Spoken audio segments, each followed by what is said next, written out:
लखनऊ के एक मदरसे की तस्वीर, विज्ञान की प्रदर्शनी, टाई लगाकर बच्चे हैं, टोपी लगाकर भी बच्चे हैं। यही तो है सर मॉडर्नाइजेशन, नहीं दिखता क्या? 6 साल हो गया मदरसा आधुनिक जो शिक्षक हैं 22,000 उनको तनख्वाह नहीं दी है, जिसमें 50% हिंदू। उनका काम यह है कि उनको जो मदरसे हैं उसके अंदर इंग्लिश, हिंदी, साइंस, कंप्यूटर ये सब पढ़ाना है, जिसमें केंद्र सरकार और राज्य सरकार का जो अंश है वो नहीं दिया गया है। शिक्षक है 22,000, आधे हिंदू है, कैसे पढ़ाएंगे वो? कौन पढ़ाएगा? 6 साल से तनख्वाह नहीं दी गई है। आपको 3 दिन तनख्वाह नहीं मिलेगी तो आप जी नहीं पाएंगे। अगर तनख्वाह का टाइम पीरियड हो गया ऊपर, वो लोग कोई कोई भैंस चरा रहा है, कोई गाय चरा रहा है, ऐसे आधुनिक बन गए। नहीं तारिक भाई, तो फिर तो अखिलेश यादव को यह बयान देना चाहिए था कि भाई सैलरी टाइम से नहीं मिली है, हमारी सरकार जब आएगी तो हम सैलरी टाइम पर देंगे। ठीक है, फिर तो ये बयान देना चाहिए था। पहला सवाल, अगर सैलरी नहीं मिल रही है तो ये एक इश्यू हो सकता है, उस पर जवाब मैं पूछूंगा संजय चौधरी से। लेकिन मॉडर्न बनाने की परिभाषा में दीनी तालीम के साथ कंप्यूटर साइंस, अंग्रेजी, मैथ ये सब पढ़ाया जाए, ये आपको नहीं दिखा तस्वीर में? ये आपके लिए मॉडर्नाइजेशन की परिभाषा नहीं है? जहां पढ़ने वाले छात्र कहे कि हम सिर्फ मौलवी नहीं बनेंगे भाई, हम डॉक्टर भी बनेंगे, इंजीनियर भी बनेंगे, धर्म की शिक्षा भी लेंगे। बनाएगा कौन? टीचर ही तो बनाएगा। टीचर है ही नहीं, सैलरी नहीं दिया है। आप कोई मदरसे के बारे में कुछ जानता होगा अभी बताएगा। अरे एक मदरसे की तस्वीर दिखाई तारी भाई, लखनऊ का इरमा मदरसा, वहां पर विज्ञान की प्रदर्शनी लगी हुई थी। वहां पर किसी छात्र ने नहीं कहा कि हमें कोई दिक्कत है। हमारे सहयोगी विनोद मिश्रा वहां पर गए। विधानसभा में हमारे पार्टी में जब मौर्य जी थे तो उन्होंने ये सवाल विधानसभा में उठाया। 6 साल हो गया बड़े भाई, उनको केंद्र से और स्टेट से पैसा मिलता है, उनको नाम ही से इससे पुकारा जाता है मदरसा आधुनिकीकरण शिक्षक। उनको 6 साल से बेचारों को वो मर रहे हैं, कई सुसाइड कर रही है, उनको तनख्वाह नहीं दिया है। अब सुन लीजिए दूसरी बात, बहुत काम किया हमने, एड दिया 151 मदरसों। एड मतलब सरकारी मदद दी, इन्होंने दिया 0। हमारे टाइम में हमारे टाइम में कितने मदरसों का आपने अनुदान दिया? मैंने सुना नहीं, फिर से बोलिए। 151 मदरसों को हमने अपने टाइम में केंद्र। तो सर अभी का आंकड़ा ये है, तो तारिक भाई अभी का आंकड़ा ये है कि 558 मदरसों को अनुदान मिल रहा है और हर साल 866 करोड़ का अनुदान मिल रहा है। जी, उस पे रोक लगा दी है। उनको स्टे मिला है सुप्रीम कोर्ट से। राज्य सरकार ने इनको मना कर दिया कि हम आपको तनख्वाह नहीं देंगे। उसके बाद ये लोग सुप्रीम कोर्ट गए, वहां से इनको स्टे मिला। ये जो 500 है, इसमें 350 से 150 हमने अपने टाइम में पढ़ाए। अच्छा। इन लोगों को मॉडर्न एजुकेशन मिले, एक हाथ में कुरान और एक हाथ में कंप्यूटर। ठीक, ये मोदी जी ने 2018 में कहा था। तो बेचारे जिनके हाथ में कंप्यूटर देना था उन्हीं का हाथ तोड़ डाला, गरीब टीचरों को दिया ही नहीं।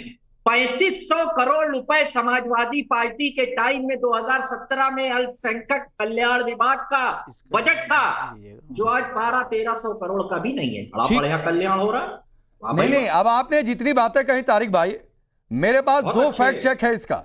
एक तो ऑफिशियल रिप्लाई मैं लेता हूं पहले संजय चौधरी से और फिर कासमी साहब के पास जाऊंगा, क्योंकि ये मदरसा बोर्ड से जुड़े हुए हैं। रुक जाइए सर, रुक जाइए, ये आपका वर्जन हुआ ना, दूसरा वर्जन भी सामने आने देते हैं। एक मेरे पास आंकड़ा क्या था वो भी मैंने रखा। अब संजय चौधरी बताइए क्यों सैलरी नहीं दे रहे भाई? ऐसे मॉडर्न बनाएंगे क्या? देखिए तारिक भाई को मैं याद दिलाना चाहूंगा, तारिक भाई समाजवादी पार्टी की सरकार के समय में उत्तर प्रदेश के ये जो मदरसा शिक्षक हैं इनकी एक रैली हुई थी। आजम खां साहब का घर घेरा था और वो वेतन मांग रहे थे। तारिक साहब जरा याद कीजिए, मदरसा के शिक्षकों के साथ आपकी सरकार ने लाठियां मार मार कर मदरसे के टीचरों को इसी उत्तर प्रदेश की राजधानी लखनऊ में लहूलुहान कर दिया था। मदरसा टीचरों के ऊपर लाठी चलाने वाले आप, उनका शोषण करने वाले आप, उर्दू के और मुस्लिम जो पढ़ने वाले बच्चे हैं उनकी शिक्षा में बाधक बनने वाले आप, लेकिन हम उन्हें मॉडर्न बनाते हैं।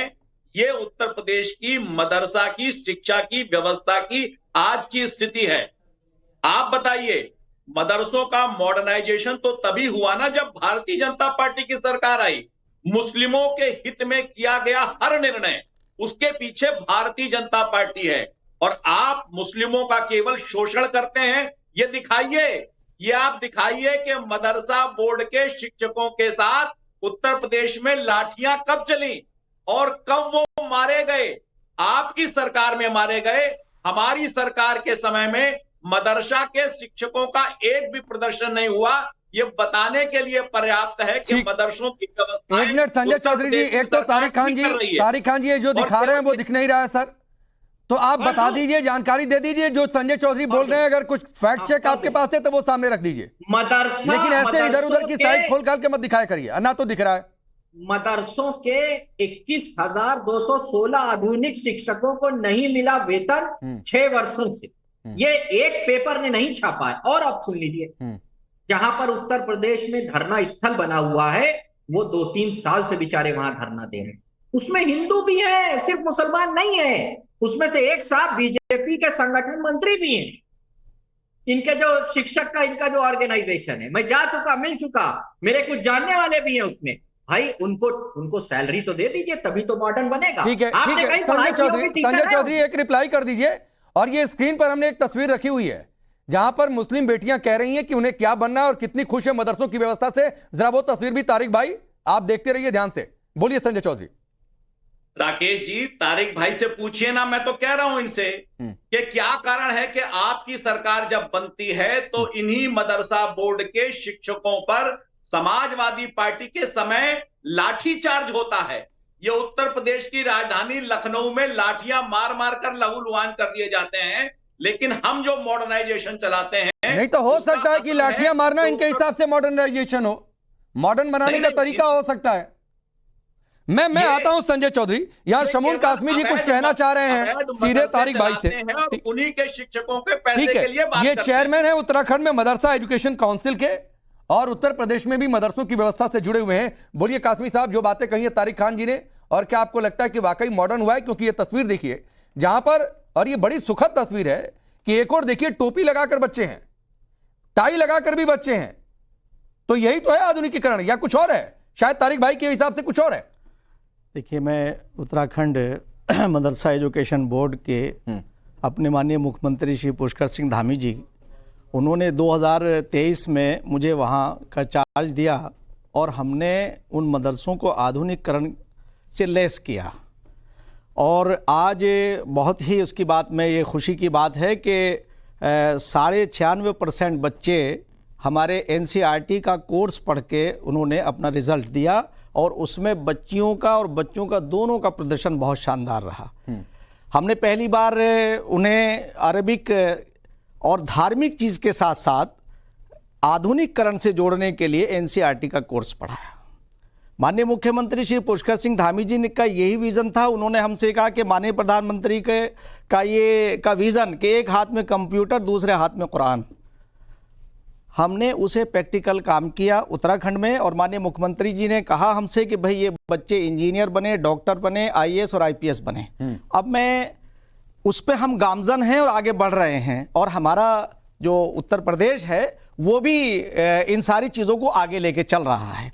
ये भारतीय जनता पार्टी की सरकार में ही मुमकिन था। सबका साथ, सबका विकास, सबका विश्वास और सबका प्रयास। मैं ये बात कहना चाहूंगा कि 60 साल में मुसलमानों का सिर्फ तुष्टीकरण किया गया। अगर कहीं प्रैक्टिकली अगर आप यूपी में मदरसों से जुड़े हो कासमी साहब, ये जो तारिक भाई कह रहे हैं सैलरी नहीं मिल रही है, क्या इशू है? अगर आपकी जानकारी में मैं उसका मेंबर रहा हूं। मैं तारिक साहब, वो जरा बताइए ना, वो भी देश के लोग। मैं वही बता रहा हूं आपसे। तो मैं ये बताना चाह रहा हूं कि PAB का मैं मेंबर रहा। 2022 में जब हमारी स्मृति ईरानी जी आई तो वो स्कीम बंद हुई। 2004 में स्वर्गीय अटल बिहारी वाजपेयी जी के जमाने में ये शुरू हुआ था। मैं यह कहना नहीं चाहता हूं कि उसका कितना मिसयूज हुआ और किन लोगों ने किया, वो अलग विषय है। मैं चाहता नहीं हूं उस पर बात करना।